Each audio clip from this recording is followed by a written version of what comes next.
Hello नमस्कार दोस्तों, एग्रीविल agriculture academy के ऑनलाइन प्लेटफॉर्म पर आपका हार्दिक स्वागत है। जैसा कि आपको पता है कि हमारे एग्रीविल एग्रीकल्चर एकेडमी पर भारत के बेस्ट एजुकेटर द्वारा क्या पढ़ाई जाती है, एग्रीकल्चर की क्लास कराई जाती है। वो चाहे आपका सेंट्रल गवर्नमेंट का एग्जाम हो, चाहे आपका स्टेट गवर्नमेंट का हो।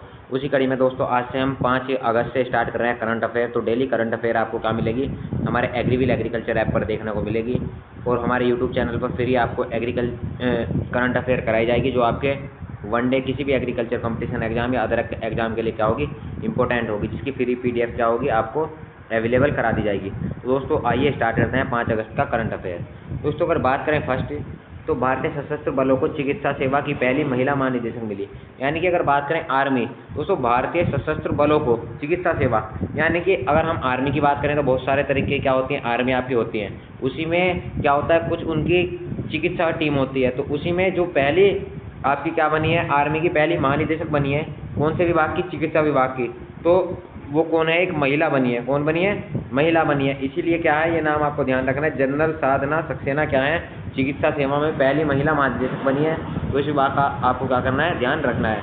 ठीक है, अब बात करते हैं, आप सोच रहे होंगे चिकित्सा सेवा क्या है। तो जनरल हॉस्पिटल सर्विसेज सशस्त्र बल की निदेशक के रूप में काम करने वाली क्या थी, वो पहली महिला थी। ठीक है, और अभी क्या बन गई है, वो महानिदेशक बन गई है। ठीक है, इतनी बात का क्या करना है, आपको ध्यान रखना है। जो भी भारत में चर्चित महिला होती है वो क्वेश्चन आपसे एग्जाम में अक्सर पूछ लिए जाते हैं। नेक्स्ट अगर बात करें, पूर्व भारतीय क्रिकेटर और कोच अंशुमन गायकवाड़ का क्या हो चुका है, निधन हो चुका है। तो दोस्तों आपको ये ध्यान रखना है, अंशुमन गायकवाड़ किससे संबंधित है, तो क्रिकेट से संबंधित है। ठीक है, उनका निधन कब हुआ, 31 जुलाई 2024 को हो गया। इतना मोस्टली आपसे नहीं पूछा जाता, सिर्फ आपसे क्या पूछा जा सकता है, आपसे पूछा जा सकता है एक तो उनकी उपलब्धि, कौन कौन से पुरस्कार उनको मिले थे, और दूसरा आपसे पूछा जा सकता है कि वो किस खेल से संबंधित है। तो आपको ध्यान रखना है, अंशुमन गायकवाड़ किससे संबंधित है, क्रिकेट से संबंधित है। नेक्स्ट अगर बात करें, महिला एवं बाल विकास मंत्रालय द्वारा क्रियान्वित योजनाओं को 3 भागों में बांटा गया है। कितने भागों में बांटा गया है, 3 भागों में। दोस्तों महिला बाल विकास मंत्रालय एक अलग मंत्रालय है जो केंद्र सरकार के अंतर्गत क्या करता है, कार्य करता है। तो इन्होंने क्या किया है, अपने योजनाओं को 3 भागों में बांटा है। पहला क्या होगा, बेहतर क्रियान्वयन। सेकंड की बात करें, कुशल निगरानी। और थर्ड बात करें, बच्चों की बेहतरी के लिए। तो ये 3 क्या है, कार्य खंड में बांटा गया है। अब आपने देखा होगा, जो आंगनवाड़ी चलती हैं गाँव में, जो छोटे छोटे बच्चे होते हैं उनको क्या किया जाता है, प्राइमरी में एडमिशन से पहले आंगनवाड़ी में एडमिशन कराया जाता है। ठीक है, तो आंगनवाड़ी पोषण 2.0, मिशन शक्ति, मिशन वात्सल्य, दोनों क्या चलाए गए हैं, ज्वाइंट चलाए जा रहे हैं। जिसमें सक्षम आंगनवाड़ी पोषण 2.0 के तहत आंगनवाड़ी सेवा योजना, पोषण अभियान और किशोरों के लिए योजना, तो तीनों योजनाएं क्या चलाई जा रही हैं, एक साथ चलाई जा रही हैं। पहला आंगनवाड़ी सेवा योजना, दूसरा पोषण अभियान और तीसरा किशोरों के लिए योजना। ये तीनों योजनाएं क्या की जा रही हैं, महिला बाल विकास मंत्रालय द्वारा चलाई जा रही हैं। किसके तहत चलाई जा रही हैं, तो आंगनवाड़ी पोषण 2.0 जो मिशन है उसके तहत चलाई जा रही हैं। नेक्स्ट अगर बात करें, लक्ष्य सेन ओलंपिक में सेमीफाइनल में पहुंचने वाले पहले भारतीय पुरुष शटलर बने। दोस्तों आपको पता है कि पेरिस में भी क्या चल रहा है, ओलंपिक चल रहा है। तो अभी तक भारत के पास गोल्ड मेडल नहीं आया है, लेकिन क्या है कि हॉकी में भी भारत ने क्या किया, अच्छा प्रदर्शन किया है। लेकिन मनु भाकर जी ने 2 अभी मेडल जीत चुकी हैं, उनको हार्दिक शुभकामनाएं। तो उसी कड़ी में दोस्तों लक्ष्य सेन जी क्या हैं, ओलंपिक में सेमीफाइनल में पहुंचने वाले पहले भारतीय शटलर बने।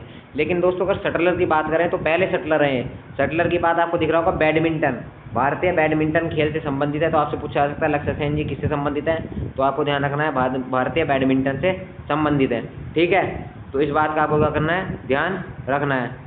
अभी क्या है कि इनका मैच होगा, तो हो सकता है कि आपके सामने जल्दी खुशखबरी आ जाए, इनके कोई ना कोई पदक ये जीत के भारत का नाम रोशन जरूर करेंगे। ये हमारी क्या है, शुभकामनाएं। नेक्स्ट बात करें, आईआईटी मद्रास ने साइबर सुरक्षा लैब शुरू करने के लिए आईडीबीआई बैंक के साथ क्या किया है, साझेदारी की है। दोस्तों IIT Madras, Indian institute of technology ने क्या किया है, साइबर क्या होता है, जितने भी आपकी टेक्नोलॉजी होती है मोबाइल वाली, ठीक है, इंटरनेट वाली, वो क्या होता है, साइबर होता है। तो उसमें बहुत ज़्यादा क्या होता है दोस्तों, आपने सुना होगा कि साइबर थाने सुरक्षा वगैरह की दृष्टि से, तो आईडीबीआई बैंक के साथ क्या है, इन्होंने साझेदारी की है। ठीक है, किस लिए की है, साइबर सुरक्षा लैब के लिए। ठीक है, तो इस बात का क्या करना है, आपको ध्यान रखना है। पहली बात ध्यान रखना है, आईआईटी मद्रास ने आईडीबीआई बैंक के साथ साझेदारी की है। और दूसरा याद रखना है किस मुद्दे पर साझेदारी की है, तो साइबर सुरक्षा के मुद्दे पर क्या की है, साझेदारी की है।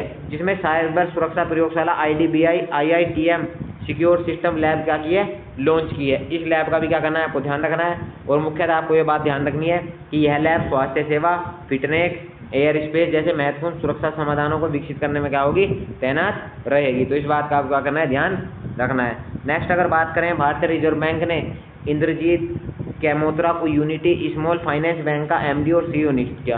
दोस्तों भारतीय रिजर्व बैंक क्या करता है, जितने भी भारत के बैंक होते हैं उनकी निगरानी करता है, ठीक है। तो अपने रूल के अकॉर्डिंग कोई भी रूल का उल्लंघन तो नहीं कर रहा, उनकी पे क्या करता है, निगरानी करता है, ठीक है। और नए नए रूल बनाता रहता है बैंकों के लिए, जिससे कि क्या रहे, जो भी हमारे कस्टमर हैं उनकी भावनाएं क्या रहें, आहत ना हो और अच्छे से वो क्या कर सकें, अपने कार्य कर सकें, ठीक है। तो दोस्तों अभी जितने भी बैंक कार्य करते हैं उन पर निगरानी कौन करता है, भारतीय रिजर्व बैंक। तो इसने क्या किया है, यूनिटी स्मॉल फाइनेंस बैंक, क्या है, एक यूनिटी स्मॉल फाइनेंस बैंक, ठीक है। तो प्रबंध निदेशक के रूप में किसे चुना है, तो इन्होंने बताया इंद्रजीत कैमोत्रा को। किसे बनाया है, इंद्रजीत कैमोत्रा को। तो इस बात का आपको क्या करना है, ध्यान रखना है, इतनी ही। अब बात करते हैं उनके कार्यकाल के दौरान यूनिटी बैंक ने 8,000 करोड़ रुपए से अधिक का जमा उधार और 8500 करोड़ रुपए से अधिक की ऋण पुस्तिका क्या है, स्थापित की है। तो इस बात का आपको क्या करना है, ध्यान रखना है। मेनली आपको बात ध्यान रखनी है कि भारतीय रिजर्व बैंक ने नियुक्ति की है, इंद्रजीत कैमोत्रा की है, यूनिटी स्मॉल फाइनेंस बैंक के एमडी और सीईओ के रूप में की गई है। नेक्स्ट बात करें, आरबीएल बैंक ने यूपीआई व एनसीएमसी सुविधाओं के साथ रुपए क्रेडिट कार्ड पेश किया। दोस्तों आरबीएल बैंक का नाम क्या है, आरबीएल। इसने क्या किया, यूपीआई एनसीएमसी सुविधाओं के साथ। तो अब मैं आपको बताऊंगा यूपीआई और एनसीएमसी सुविधाएं क्या हैं। तो आपको पहली बात ध्यान रखनी है, आरबीएल बैंक ने क्या किया है, लॉन्च किया है। और क्या लॉन्च किया है,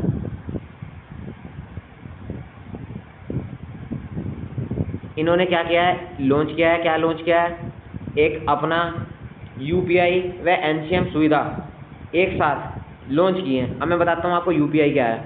तो दोस्तों यूपीआई और national common mobility card, NCMC का फुल फॉर्म क्या है, नेशनल कॉमन मोबिलिटी कार्ड सेवाओं को एकीकृत करने की घोषणा की है, ठीक है। एकीकृत के जरिए क्या होगा, उपयोगकर्ताओं को एक ही कार्ड के तहत सुरक्षित यूपीआई भुगतान कर सकते हैं और एनसीएमसी की यात्रा सुविधाओं का लाभ उठा सकते हैं। यह कदम ग्राहकों को लेन देन के लिए। अब देखिए दोस्तों समझिए ये क्या मामला है कि आरबीएल बैंक जो है उसने यूपीआई आपने देखा हो, कोई आप ऑनलाइन पेमेंट करते हो, लेकिन एनसीएमसी क्या है कि कहीं भी आप बस वगैरह में जा रहे हो तो ऑनलाइन पेमेंट करने के लिए क्या है, एनसीएमसी सुविधाओं को क्या कर सकते हैं, आप प्रयोग कर सकते हैं, ठीक है। यानी क्रेडिट कार्ड और डेबिट कार्ड की सुविधा क्या होगी आपकी, एक साथ बैंक ने ज्वाइंट की है। उसका बैंक का नाम क्या है, आरबीएल बैंक। आपने देखा होगा कि क्रेडिट कार्ड अलग रहता है, डेबिट कार्ड अलग रहता है, लेकिन आरबीएल बैंक पहला ऐसा बैंक है जिन्होंने क्रेडिट और डेबिट कार्ड को क्या किया है, ज्वाइंट कर दिया है। नेक्स्ट बात करें, स्वप्निल कुसाले ने कांस्य पदक जीता। तो भारतीय ओलंपिक में किसने कांस्य पदक जीता, स्वप्निल कुसाले ने, ठीक है। इससे पहले मनु भाकर जी ने 2 पदक जीते हैं। अब दोस्तों ध्यान रखना है आपको, किस खेल से संबंधित है, नेशनल शूटिंग से। किससे संबंधित है, नेशनल शूटिंग से। और 50 मीटर राइफल 3 पोजीशन फाइनल में क्या शानदार प्रदर्शन किया। दोस्तों बहुत ही इंपॉर्टेंट क्वेश्चन है, ओलंपिक के क्वेश्चन आपके एग्जाम में जरूर छपेंगे, तो आपको ध्यान रखना है। नाम क्या है, स्वप्निल कुसाले, कांस्य पदक जीता है और किससे संबंधित है, नेशनल शूटिंग से संबंधित है। और पुरुषों की 50 मीटर राइफल 3 पोजीशन फाइनल में शानदार प्रदर्शन करते हुए क्या किया है, तीसरा स्थान इन्होंने प्राप्त किया है। और ये भारत का भी क्या है, तीसरा पदक है। तो इस बात का आपको क्या करना है, ध्यान रखना है। नेक्स्ट बात करें दोस्तों, किस क्रिकेटर का कैंसर से लंबी लड़ाई के बाद 71 वर्ष की आयु में क्या हो गया, निधन हो गया। तो ये मैं आपको बता चुका हूँ, अंशुमान गायकवाड़ का क्या हो चुका है, निधन हो चुका है। और ब्लड कैंसर के कारण निधन हो चुका है। ये क्या थे, क्रिकेटर थे। तो इस बात का क्या करना है, आपको ध्यान रखना है। किस प्रसिद्ध व्यक्ति को आईआईटी खड़गपुर द्वारा डायरेक्टर ऑफ मानद की उपाधि से सम्मानित किया गया है। तो सुंदर पिचाई को डायरेक्टर ऑफ मानद की उपाधि से क्या किया गया है, सम्मानित किया गया है, किस, आईआईटी खड़गपुर द्वारा। तो अगर बात करें तो आपके जो ये सुंदर पिचाई जी हैं वो क्या हैं, गूगल के सीईओ हैं। क्या हैं, गूगल के सीईओ हैं। तो आईआईटी खड़गपुर ने मानद डायरेक्टर की डिग्री से क्या किया है, सम्मानित किया है। तो इस बात का आपको ध्यान रखना है। आपको मेनली सभी सीईओ याद रखना है, जितने भी बैंक हैं उनके सीईओ कौन है, उनके एम्बेसडर कौन है, और जितनी आपकी बड़ी बड़ी संस्थाएं हैं, गूगल, यूट्यूब, इन सभी क्या करना है, आपको सीईओ याद रखना है, ठीक है। नेक्स्ट अगर बात करें, किस देश ने G20 वार्ता के अध्यक्ष के जिसके परिणाम स्वरूप अति धनवानों पर प्रभावी कर लगाने की सहमति बनी। तो ब्राज़ील ने क्या किया, G20 वार्ता की अध्यक्षता की। इन्होंने बताया जो अधिक प्रभावी धनवान लोग हैं उन पर क्या लगाया जाए, कर लगाया जाए, ठीक है।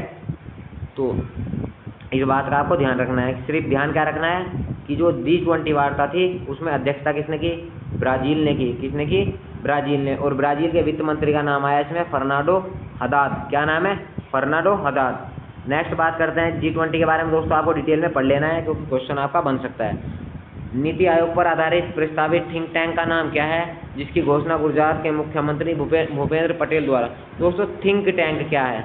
थिंक टैंक क्या है कि कोई भी सरकार का एक संस्था होती है और वो क्या करती है, नए नए कार्यान्वयन योजनाओं के लिए नई नई सोच डेवलप करती है, नई नई विचार सोचती है, तो उसे क्या बोलते हैं? थिंक टैंक बोलते हैं। तो थिंक टैंक के तहत घोषणा की है किसने? भूपेंद्र पटेल जी ने, जो क्या है मुख्यमंत्री है कहाँ के? गुजरात के। तो नीति आयोग क्या करता है दोस्तों? नई नई योजना बनाता है। एक तो मंत्रालय आपका काम करता है योजना बनाने के लिए, और क्या है एक प्रधानमंत्री जी के से जुड़ा हुआ क्या है? नीति आयोग। वो क्या करता है, जिसे अब योजना आयोग कहा जाता है, तो अब क्या करता है? वो योजनाएं बनाता है नई नई। अब एक बार बताइए, आपका बजट आया तो आपने क्या किया? एक साल की योजनाएं बना ली, लेकिन कुछ समस्याएं क्या होती हैं, वो बीच में आ जाती हैं। सारी योजनाएं हम एक साथ नहीं बना सकते। जैसे कोरोना काल एकदम से आ गया, तो उसके लिए क्या योजना आयोग क्या बनाता है? आपकी योजनाएं बनाता है। तो इसमें क्या आएगा? आपका धैर्य। गुजरात के मुख्यमंत्री भूपेंद्र पटेल ने नीति आयोग की गवर्निंग 9वीं बैठक में, देखिए कौन सी बैठक थी नीति आयोग की? 9वीं बैठक, ठीक है। और इन्होंने क्या बताया कि 2047 तक भारत क्या करेगा? विकसित भारत के रूप में क्या करेगा? अहम भूमिका निभाएगा, ठीक है। अगर नेक्स्ट बात करें, किस राज्य विधानसभा ने खनन खनिजों पर उपकर लगाने के विधेयक को पारित किया? तो दोस्तों झारखंड। आपको पता है कि झारखंड में सबसे ज़्यादा क्या पाया जाता है? खनिज पाया जाता है। सुप्रीम कोर्ट के 25 जुलाई के फैसले के अनुसार खनिज अधिकारों पर कर लगाने की राज्य सरकार की शक्ति को क्या देता है? मान्यता देता है। अब दोस्तों पहले क्या होता था कि जो ये आपका कोयले वाला मामला था, ये विवाद चलता रहता था राज्य सरकार में और केंद्र सरकार में। लेकिन अभी क्या है, सुप्रीम कोर्ट ने एक अहम फैसला दिया है कि राज्य सरकार भी क्या लगा सकती है?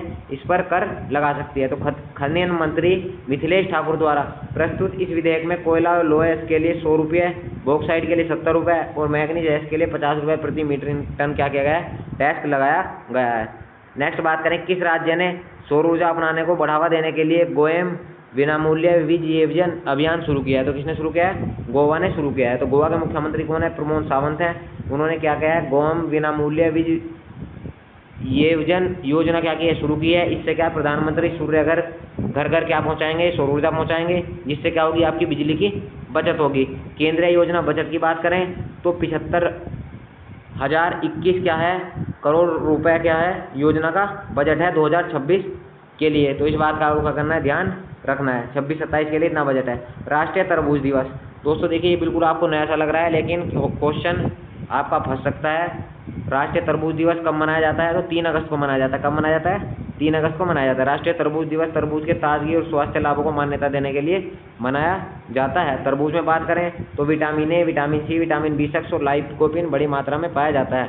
इसके में क्या पाया जाता है? 92% क्या पाया जाता है? पानी पाया जाता है। नेक्स्ट बात करें, विश्व शिल्प परिषद द्वारा किस शहर को विश्व शिल्प धरोहर का नाम दिया गया है, जिसे यह सम्मान प्राप्त करने का भारत का चौथा शहर बन गया? तो श्रीनगर को क्या बन गया है? विश्व शिल्प शहर के नाम से क्या दिया गया है? मान्यता दी गई है। तो ये चौथा शहर बन गया है शिल्पनगर का, ठीक है। श्रीनगर को वर्ल्ड क्राफ्ट सिटी के रूप में मान्यता प्राप्त करने वाला चौथा भारतीय शहर बन गया है। इस बात का क्या करना है? आपको ध्यान रखना है, ठीक है। अब बात करें, ये मान्यता किसने दी है? तो UCCN ने क्या दी है? मान्यता दी है। अब इसकी एक बार प्रैक्टिस कर लेते हैं वन लाइनर के रूप में। किस भारतीय क्रिकेटर का कैंसर की लंबी लड़ाई के बाद 71 वर्ष की आयु में क्या हो गया? निधन हो गया? तो अंशुमान गायकवाड़ का। किस प्रसिद्ध व्यक्ति को IIT खड़गपुर द्वारा डायरेक्टरेट मानद की उपाधि दी गई? सुंदर पिचाई को। किस देश ने G20 वार्ता की अध्यक्षता के लिए, जिसके परिणाम अति धनवानों पर प्रभावी कर लगाने सहमति बनी? ब्राजील। नेक्स्ट बात करें, नीति आयोग पर आधारित प्रस्तावित थिंक टैंक का नाम क्या है, जिसकी घोषणा गुजरात के मुख्यमंत्री ने की है? तो क्या नाम है? धैर्य। किस राज्य की विधानसभा ने खनिजों पर कर किसने लगाया है? दोस्तों झारखंड सरकार ने लगाया है। किस राज्य ने सौर ऊर्जा अपनाने को बढ़ावा देने के लिए गोएम विनामूल्य वीज योजन अभियान शुरू किया है? तो गोवा ने शुरू किया है।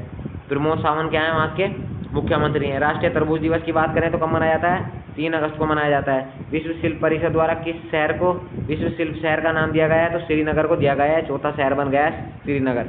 कौन सा शिल्प शहर बन गया? भारत का चौथा। नेक्स्ट बात करें, संयुक्त राष्ट्र आर्थिक सामाजिक परिषद इकोसोक का अध्यक्ष किसे चुना गया? तो बॉब रे को चुना गया। किसे चुना गया? बॉब रे को। वेरी वेरी इंपॉर्टेंट क्वेश्चन है। नेक्स्ट बात करें, शैक्षणिक दबाव को कम करने के लिए व्यवहारिक शिक्षण को बढ़ावा देने के लिए NCERT कक्षा 6 से 8 के लिए प्रतिवर्ष कितने बैग रहित दिन प्रस्तावित करता है? यानी नई शिक्षा नीति जो आएगी तो उसमें शैक्षणिक दबाव को, बच्चों के मानसिक दबाव को कम करने के लिए 10 दिन तक क्या करना पड़ेगा, प्रतिवर्ष बिना बैग के क्या बुलाया जाएगा, स्कूल बुलाया जाएगा, जिससे कि बच्चों का डिप्रेशन कम हो सके, उनका मानसिक तनाव कम हो सके। ठीक है, तो ये थे दोस्तों आपके 5 अगस्त के करंट अफेयर। किसी भी वनडे एग्जाम की आप तैयारी कर रहे हैं तो आपके लिए क्या होने वाले हैं, इंपॉर्टेंट होने वाले हैं। तो आपको हमारी क्लास कैसी लगी दोस्तों, आपकी क्लास बनाने में बहुत ही मेहनत लगी है, तो वीडियो को लाइक करें, शेयर करें, कमेंट करें, और मिलते रहेंगे आपसे डेली करंट अफेयर के साथ। आपको अगर इसकी PDF चाहिए तो दिए गए मोबाइल नंबर पर क्या कर सकते हैं, मैसेज कर सकते हैं, जिससे आपको इसी का फ्री PDF मिल जाएगी। धन्यवाद, जय हिंद, जय भारत।